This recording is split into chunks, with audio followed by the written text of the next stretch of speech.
اللہ کی عبادت کا ایسا لذت آتی ہے، ایسا نشہ ہوتا ہے اللہ کی عبادت میں کہ انتظار الصلاۃ بعد الصلاۃ، ایک نماز پڑھ کے دوسری کی فکر میں جو ہوتے کہ دوسری کا بھی ٹائم آئے تو وہی پڑھ لی، پر میں ایک نماز پڑھ کے دوسری کی بندہ فکر، ہمیں تو ایک نماز پڑھ کے کہتے جان چھوڑ گئی نکلو، لیکن جو اہل اللہ ہوتے تھے وہ کیا کرتے تھے، ایک نماز پڑھ کے ان کو دوسری کی فکر ہوتی تھی، خدا کا شکر ادا کرتے تھے کہ اللہ تم نے اس کی توفیق دی ہے، اب دوسری کی بھی توفیق عطا فرمایا۔ حضور نے فرمایا کہ جو بندہ 3 عمل کرے گا خداوند قدوس اس کی زندگی کے سارے گناہ معاف کرے گا۔ وہ کیا عمل؟ فرمایا کہ سختی کے وقت، شدت کے وقت، سردی کے وقت ٹھنڈے پانی سے وضو کر کے، اور یہ ضروری نہیں کہ بندہ کہ ٹھنڈے پانی، گرم پانی ڈال کے جڑا وضو کر کے سردیے گا نا اس کے واسطے بھی یہی اجر ہے۔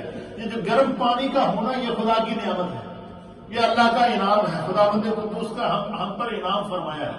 تو فرمایا کہ سختی شدت کے وقت وضو کر کے مسجد میں چل کر مسجد میں آنا، فرمایا یہ سخت سردی میں وضو کرنا نماز کے لیے گناہوں کو مٹا دیتا ہے۔ پھر سخت سردی میں گھر سے چل کر مسجد میں آنا یہ گناہوں کو مٹا دیتا ہے۔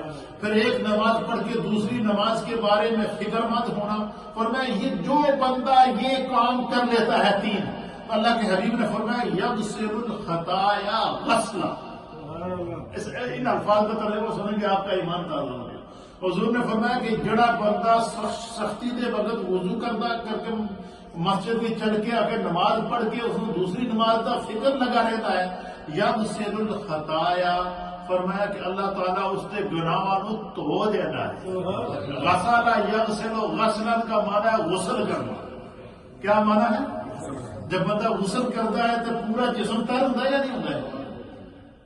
جب بندہ غسل کرتا ہے تو پورے جسم پر پانی پڑتا ہے یا نہیں پڑتا؟ حتیٰ کہ یہاں تک غسل کے کتنے فرض لکھے ہیں؟ 3 فرض ہیں غسل۔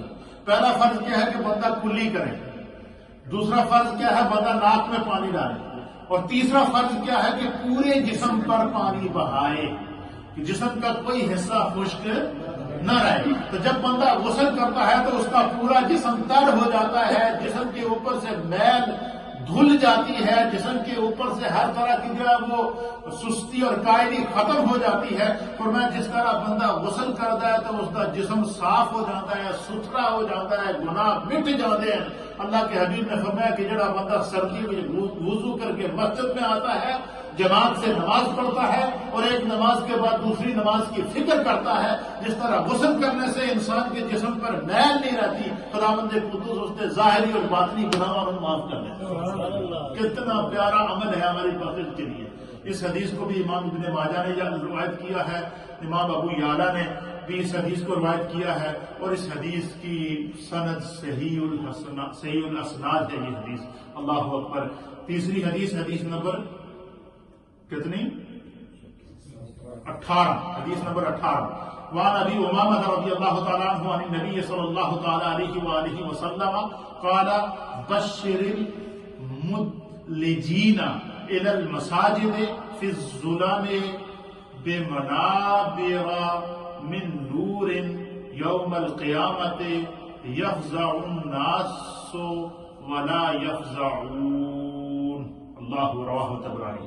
حضرت ابو امامہ رضی اللہ تعالیٰ عنہ بیان کرتے ہیں کہ نبی اکرم صلی اللہ تعالیٰ علیہ وسلم نے فرمایا کہ اندھیروں میں مسجد کی طرف جانے والوں کو قیامت کے دن اللہ تعالیٰ نور کے ممبرات بٹھائے گا۔ اللہ، آپ دیکھیں مسجد میں یہ آپ نے ممبر بٹھایا ہوا ہے، کیوں بٹھایا ہوا ہے؟ کہ ممبر پر جب امام بیٹھتا ہے، خطیب بیٹھتا ہے، تو ممبر پر بیٹھ کے تاکہ وہ تمام لوگوں میں ممتاز نظر آئے کہ یہ وہ بندہ ہے جس نے دین کی تعلیم حاصل کی ہے، یہ عالم ہے، یہ دین کا پیغام دے رہا ہے۔ تو پوری مسجد میں ممبر بچھا کے اس کی جگہ کو کیا کیا گیا ہے؟ منفرد کیا گیا۔ جب خطیب جمعے کے دن ممبر پر بیٹھتا ہے تو آخری صف والا بھی ممبر کے پر دیکھتا ہے بندہ بیٹھا ہوا ہے، سب پوری مسجد والا دیکھتا ہے۔ مجھے بتائیں کہ وہ کیا عالم ہوگا، کہ قیامت کا منظر ہوگا، نفس نفسی کا عالم ہوگا، ہر شخص پناہ کی تلاش میں ہوگا، اور وہاں بھی کچھ ایسے عزت والے ہوں کہ اللہ کہے کہ انہاں واسطے نور دے ممبر بچھے ہیں، اتنے بہ جائیں۔ اچھا، وہ نور کے ممبر کس کے لیے بچھائے جائیں گے؟ اللہ کے حبیب نے فرمایا کہ ہر اس شخص کے لیے نور کے ممبر بچھائے جائیں گے جو گھر سے وضو کر کے مسجد میں آ کر جماعت سے نماز ادا کرے۔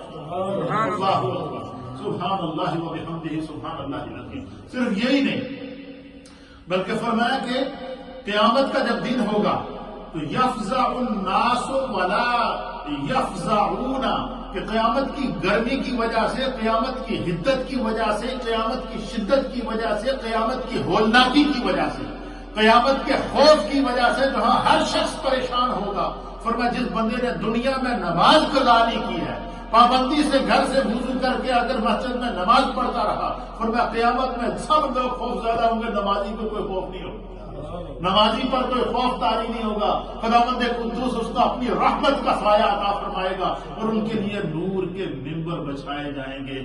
اللہ رب العالمین ہمیں آخری حدیث سے چھوٹی سی یہ بھی سننے تاکہ جو ہے وہ کتنی ہو گئی ہے، 19ویں حدیث، اس پر ختم کرتے ہیں۔ یحییٰ بن یحییٰ الغسانی رضی اللہ تعالیٰ عنہ اس حدیث کے راوی ہیں، کہتے ہیں کہ قال رسول اللہ صلی اللہ تعالیٰ علیہ وآلہ وسلم مشیُّک الی المسجد ورجوع